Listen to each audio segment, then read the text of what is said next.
Good evening and thank you for joining us. We're starting tonight with horror in the heartland of America. Another school shooting, this time in St. Louis. It happened today at the city's Central Visual and Performing Arts High School. Terrified students leaving their school with hands raised, escaping the senseless horror of bullets and bloodshed in their hallways and classrooms.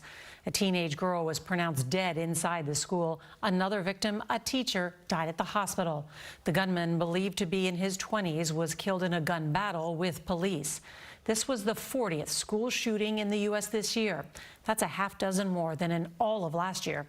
The mayor of St. Louis spoke for so many parents today, saying our children shouldn't have to experience this.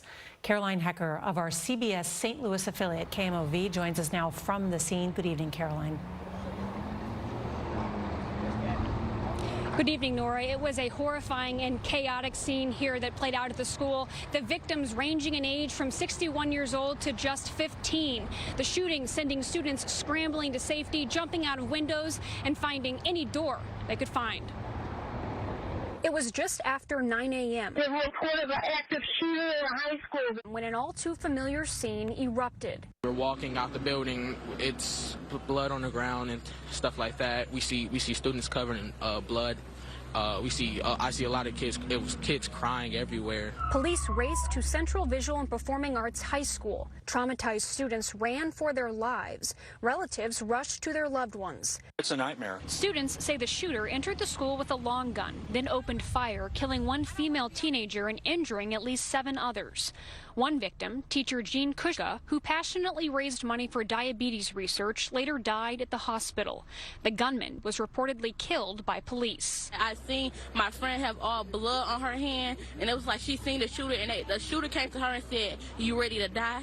And to see her just screaming and crying, and it was just hurt me. As the community mourns, there are questions about safety at the school where authorities say 7 security personnel were on duty at the time.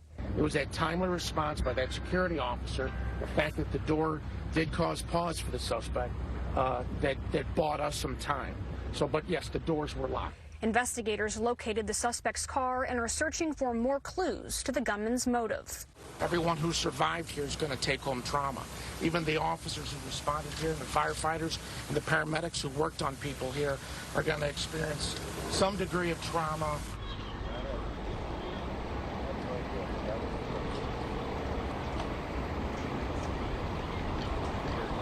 Now, agents with the ATF and FBI were seen searching a home connected to that gunman this afternoon. Again, the ATF and FBI seen searching that home for several hours here in South St. Louis. He is said to be a 19-year-old male, graduated, Norah, from this school just last year. Tonight, the community plans to hold a vigil. Norah? Caroline Hecker, thank you so much.